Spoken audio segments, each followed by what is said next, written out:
Agora, além de diretor de fotografia, você também você escreveu um roteiro, roteirizou, um curta? Foi. Como é que é? Fala pra gente. Bento, que chama? Chama Bento. Cara, o lance é o seguinte, cara, porque, na verdade, assim, eu nunca imaginei na minha vida que eu fosse ser diretor de fotografia, né? O meu negócio era quadrinho. Eu, desde criança, eu sempre fui apaixonado por quadrinho. Eu tenho coleção de quadrinho e eu sempre achei que eu fosse ser... Mas você desenhava também, não? Sempre desenhei desde pequenininho. Eu sempre achei que na vida eu ia ganhar minha vida como desenhista. E aí eu fui para a escola de design, foquei muito em ilustração, estudei ilustração e tal, mas eu encontrei ali, naquele momento da minha vida ali, eu encontrei uma limitação técnica minha no meu desenho, que eu não achei uma expressão do meu desenho, vamos dizer assim, né? Porque você tem desenhistas que têm a técnica, se você for pensar na técnica acadêmica, né, a técnica dele não é boa, mas o cara se expressa, o desenho está ali e isso não é um problema, né? É importante a mensagem, né? E nessa mesma época ali, mais ou menos, eu já estava formado em design, eu trabalhava numa gráfica, trabalhava na gráfica da Alerj, lá no Rio, e eu estava um pouco insatisfeito, porque eu não estava vendo a minha carreira como designer ir para um lugar muito legal. Você fez design onde? Na PUC. Na PUC. Rio, na PUC. E eu machuquei minha coluna, jogando capoeira, jogava com tota aqui em Valença, porra, machuquei minha coluna, cara, então eu sofria pra caramba na prancheta. Qual época que era isso? Isso foi em 2000, foi em 2002, por aí.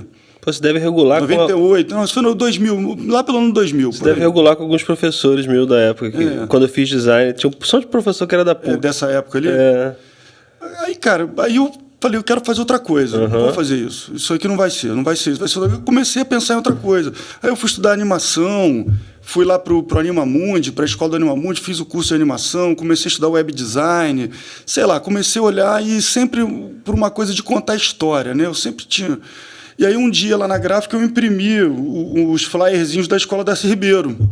Aí eu vi aquilo ali, eu falei, porra, cara, que legal isso aqui. Aí o meu chefe na época, o Aranha, falou, pô, gostou? Falei, quer estudar lá? Eu falei, quero. Ele, pô, conheço a Irene lá, a diretora, vou falar com ela. Ele ligou para ela, eu fui lá. Aí a Irene me recebeu super bem, gostou de mim. Na época não tinha o curso regular da escola ainda, tinha um curso que era um curso de realização de 3 meses. Aí eu fui fazer esse curso. A Irene foi super generosa, me deu uma bolsa, tive esse privilégio, ganhei uma bolsa para fazer o curso. E aí o curso quem ministrava era o Zé Joffre, o diretor, José Joffre. Aí o Zé, na 3ª ou 4ª aula, falou de direção de fotografia. Quando ele falou daquilo ali, cara, pum, acendeu uma luz assim. Eu falei, putz, isso aí eu vou fazer. Isso aí eu vou conseguir fazer. Aí acabou a aula, eu fui lá, chamei o Zé, eu falei, Zé, eu quero fazer isso aí. Ele me deu um livro para ler. E eu peguei aquele livro 50 anos luz, do Edgar Moura, um livro ótimo. Quem está interessado em direção de fotografia, eu recomendo. Qual o nome? 50 anos luz, do Edgar Moura, um diretor de fotografia do Rio. E aí eu peguei, devorei o livro do Edgar, li ali, aí quando a gente terminou ali, eu já fotografei os curtinhas que a gente fez ali, e dali eu juntei com uma turma que estava no curso ali, o Valério, o Vinícius, a Joaninha. A gente passou o verão daquele ano, isso foi 2003, foi no final de 2003, o verão de 2003 para 2004, eu, Vinícius e o Valério, cada um escreveu um roteiro, a gente passou o verão filmando, 3 curtas-metragens. A gente produziu junto, cada um dirigiu o seu, e aí eu já tinha uma câmera, meu pai tinha falecido em 2002, aí eu peguei a grana que ficou para mim, meu pai, comprei um Avid, que era uma ilha de edição, e comprei uma PD 150, que era o início do digital, né? Eram os primeiros equipamentos digital. Avid. A mesma produtora do Pro Tools, essas coisas. Isso, a mesma marca. Ele tinha, como é que chama a ilha? Eu não lembro. Acho que era Express DV, eu não lembro. Enfim, era uma ilha que tinha uma chavinha. Era assim, a base do mercado profissional, sabe? Era o formato que era a base do mercado profissional. E aí, com aquilo ali na mão, eu passei um tempão sem saber o que fazer. Aí eu fiz esses curtas, aquilo ali já me deu uma noção de edição, a gente já experimentou bastante.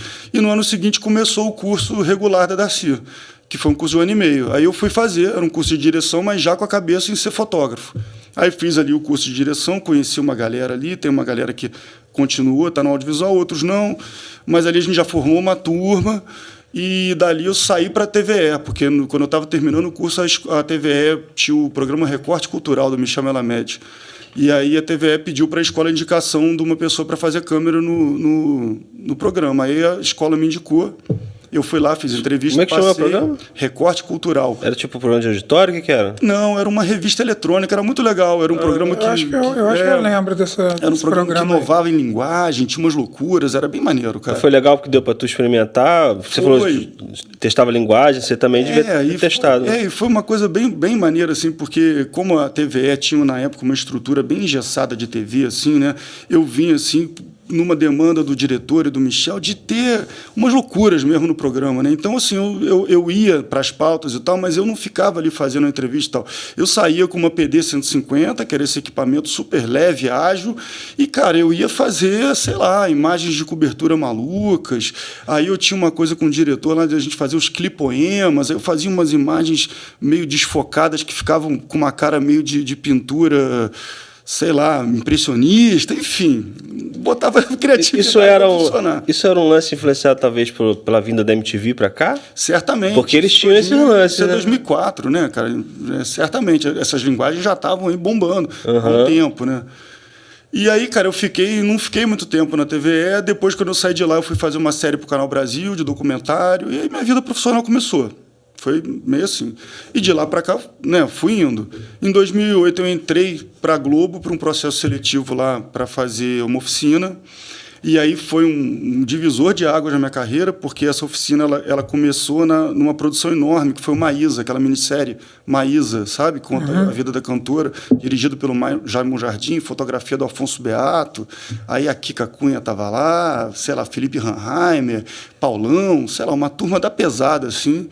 E aí eu conheci essa galera e, cara, eu comecei a aprender muito, né? E eu estava muito afim de aprender. Tu era operador de câmera nessa época? Não, já era diretor? Não, eu estava na oficina de direção de fotografia, mas a gente estava como oficineiro, a gente acompanhava. Oficineiro é tipo estagiário, um rolê Isso, a gente acompanhava. Só que assim, aconteceu um lance muito legal, porque na preparação da série, que durou 2 meses, sei lá, talvez até mais um pouco, porque era uma série muito grande, o Afonso dava aula para a gente de manhã.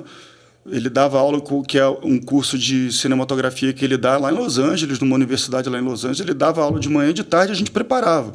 Então, tudo que ele ensinava de teoria para a gente tinha oportunidade já de ver como ia. Isso, né? Foi um mestrado, assim, sabe?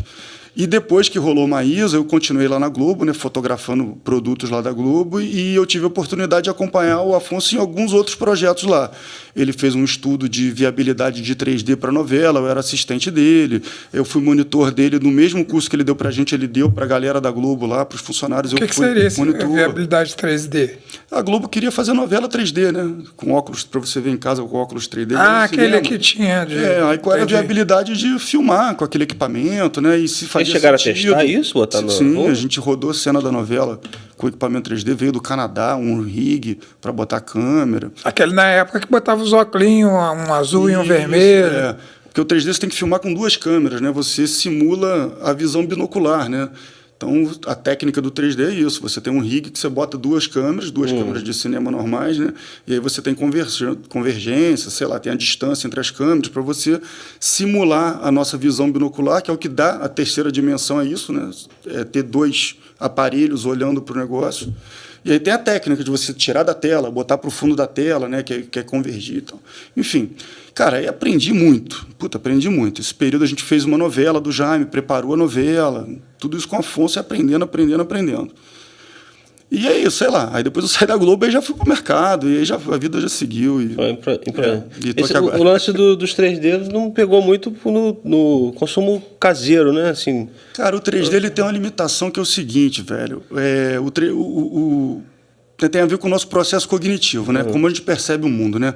O nosso cérebro, ele primitivamente, né, pela formação do ser humano lá de não sei quantos mil anos, né, a gente é feito para ver a imagem em 3 dimensões. O teu cérebro é feito para receber imagem, né, binocular em 3 dimensões. Quando você simula isso numa superfície bidimensional, em 2 dimensões, em muitas pessoas isso causa um mal-estar. O cérebro reage.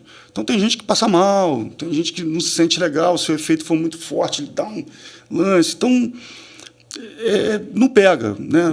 É um negócio que não pega. Cara, o 3D não é novidade, o 3D já era usado na década de 20, né? Não é uma coisa que surgiu Aqueles Agora, óculos que era vermelha. Isso é uma coisa, é uma técnica que já vem sendo tentada e não pegou, sabe? A Tem uma indústria TV, né, que lançou sem Tinha TV, sim. Hoje em dia simula, tem uma técnica que você não precisa nem do óculos. Do óculos, pois é. Né? Já No tem. videogame, não tem? Assim. O Preto, Também o tem. Rafael Preto tinha na casa dele. Eu nunca curti muito esse lance da TV, nem do cinema. Do cinema eu acho que ele perde um pouco da cor, não sei. Você tem Cara, essa mesma percepção ou não? O 3D de que eu contraste vi, também. eu gostei muito, mas eu acho que ele foi todo produzido para isso, foi o filme do Avatar. Foi um filme E pensado para funcionar dessa forma. Esse eu vi e foi o único que me pegou. Agora, os outros que eu vi de 3D, eu não gostei de nenhum. Mas você entende que isso aí vira um desvio de finalidade? Porque é isso. Aí você, em vez de pensar o filme para ele contar a melhor história, você começa a pensar o filme para que ele Através da técnica. funcione de uma técnica, entendeu? É isso. Mas o Avatar 3D, cara, era bem maneiro. Não, Mas foi o único também que eu vi. Esses filmes... que eu já vi outros filmes em 3D e não. Não, tem essas Não vi graça. superproduções, sei lá, você vai ver o Homem-Aranha, o Aranha-Verso. Porra, eu vou ver em 3D. Eu vou pro cinema ver em 3D. Esse tipo de filme vale a pena ver em 3D. Mas eu acho que é isso, é um nicho, entendeu? Não é uma coisa que vai movimentar a indústria e ser uma inovação que renove a indústria. Porque era a aposta que tinha na época, né? Com a tecnologia, com a boa reprodução do 3D ali, quando a gente estava nos anos 2000 ali, né? 2010, isso foi meio 2010. Né? Tinha uma aposta da indústria de que aquilo ia ser a grande inovação que ia renovar a exibição nas salas, entendeu? Porque é isso, a exibição nas salas já estava um pouco... Já estava em queda. Já estava em queda, era o início dos streamings, né? Estava começando a ter streaming lá nessa época, então...